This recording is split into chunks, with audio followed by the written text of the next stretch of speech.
देशासाठी उद्याचा दिवस हा सर्वात मोठा असणार आहे, कारण लोकसभा निवडणुकीच्या मतमोजणी उद्या होणार आहे। त्यामुळे मतमोजणी होत असताना निवडणूक आयोगाची किती तयारी आहे हे समजून घेण्यासाठी आपल्या सोबत राज्याचे अतिरिक्त मुख्य निवडणूक अधिकारी डॉक्टर किरण कुलकर्णी सर आहेत।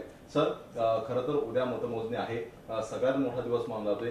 काय तयारी झालेली आहे, किती मतदान केंद्रावरती मतमोजणी होणार आहे? महाराष्ट्र राज्यातल्या 48 लोकसभा मतदारसंघांसाठी मतगणनेची पूर्ण तयारी त्या मतदारसंघांमध्ये पूर्ण झालेली आहे। या तयारीमध्ये प्रामुख्याने मी आपल्याला सांगू इच्छितो की 48 लोकसभा मतदारसंघांची मतमोजणी ही 39 लोकेशन्सना होणार आहे। काही ठिकाणी 2 मतदारसंघांची मोजणी आपण एकाच लोकेशनला घेत आहोत वेगवेगळ्या हॉल्समध्ये। त्यामुळे लोकेशन्स 39 आहेत आणि 48 लोकसभा मतदारसंघ आहेत। यासाठी पूर्ण यंत्रणा सज्ज झालेली आहे। काउंटिंग स्टाफ जो आहे, जवळपास 16,000 शासकीय कर्मचारी हे काउंटिंगचं काम करणार आहेत।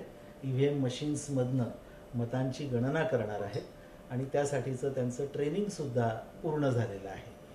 मतगणना जशी जशी पुढे जाईल तसं त्याबाबतची माहिती ही लोकांना व्हावी या दृष्टीने ECIने म्हणजे निवडणूक आयोगाने काही व्यवस्था केलेली आहे। त्यामध्ये results.eci.gov.in या वेबसाईटवरती हे रिझल्ट्स आपणा सर्वांना बघता येईल अधिकृतरित्या।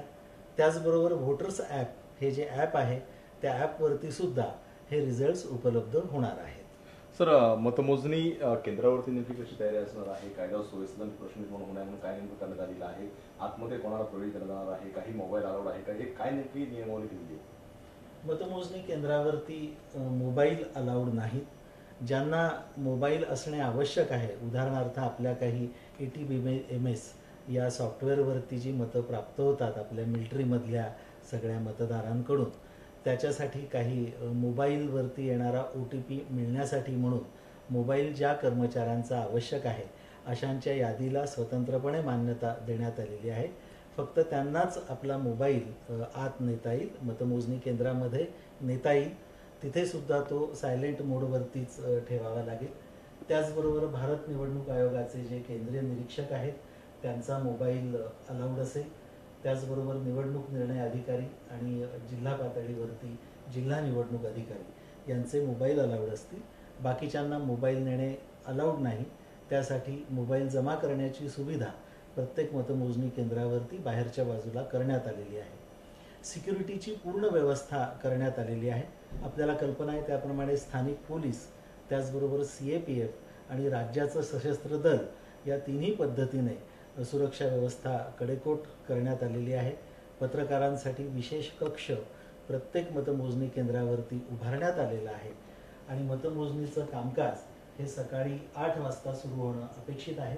पोस्टल बॅलेट्स आणि EVM या दोन्ही प्रकारची मतमोजणी ठराविक वेळेला सुरू करण्यात येईल आणि त्याप्रमाणे त्याचे रिझल्ट्स आपल्या वेबसाईटवरती results.eci.gov.in या वेबसाईटवरती अधिकृतरित्या जाहीर केले जातील।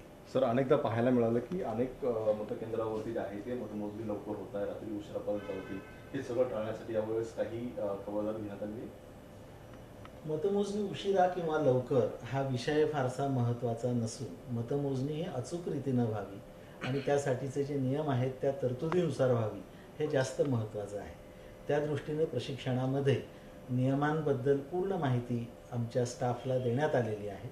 उमेदवारांचे जे काउंटिंग एजंट्स असतील त्यांना जिथे शंका असेल तिथं ते आक्षेप उपस्थित करू शकतात। स्थानिक निवडणूक निर्णय अधिकारी किंवा सहाय्यक निवडणूक निर्णय अधिकारी त्यांच्या आक्षेपाची दखल घेऊन त्याबाबत योग्य तो निर्णय घेतील। परंतु अपेक्षा अशी आहे की EVMवरची जी मतमोजणी आहे ही परंपरागत मतमोजणीपेक्षा थोडी लवकर पूर्ण होत असल्यामुळे संध्याकाळपर्यंत सर्व निकाल हाती येणं अपेक्षित आहे। पण त्यावरती मी आत्ता बोललो त्याप्रमाणे आक्षेप असतील, त्यावरचे निर्णय असतील तर काही काळ लागू शकतो।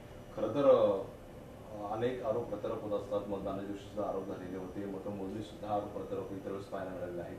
यावर्षी काही खबरदारी घेतली कशा प्रकारचे आरोप होऊ नये किंवा कुठल्या प्रकारची जी आहे ती घटना घडू नये? आरोपांसाठी वेगळी खबरदारी अशी घेण्याची आवश्यकता नाही, कारण नियमांचं व्यवस्थित आणि यथास्थित पालन यातूनच सगळे प्रश्न सुटू शकतात. नियम जे तयार केलेले आहेत भारत निवडणूक आयोगाने ते वेबसाईटवरती पब्लिश झालेले आहेत. सर्व उमेदवारांना, काउंटिंग एजंट्सना आणि जनतेला त्या नियमांची माहिती घेता येते. त्या नियमांवर हुकूम सर्वांनीच जर वर्तन केलं तर अशा प्रकारची कुठलीच घटना घडणार नाही आणि प्रसंगही उद्भवणार नाही. त्यामुळे नियमावर हुकूम कामकाज व्हावं अशा सूचना सर्वांना देण्यात आलेल्या आहेत. पाहता आपण नियमानुसार कामकाज व्हावं अशा सूचना देण्यात आलेल्या आहेत. त्यामुळे सकाळी 8 वाजल्यापासून मतमोजणीला सुरुवात होणार असल्याचं निवडणूक आयोगाने सांगितलं पाहायला मिळते. कॅमेरामन हेमंत कदम सरसुने, एबीपी माझा, मुंबई. एबीपी माझा, उघडा डोळे बघा नीट.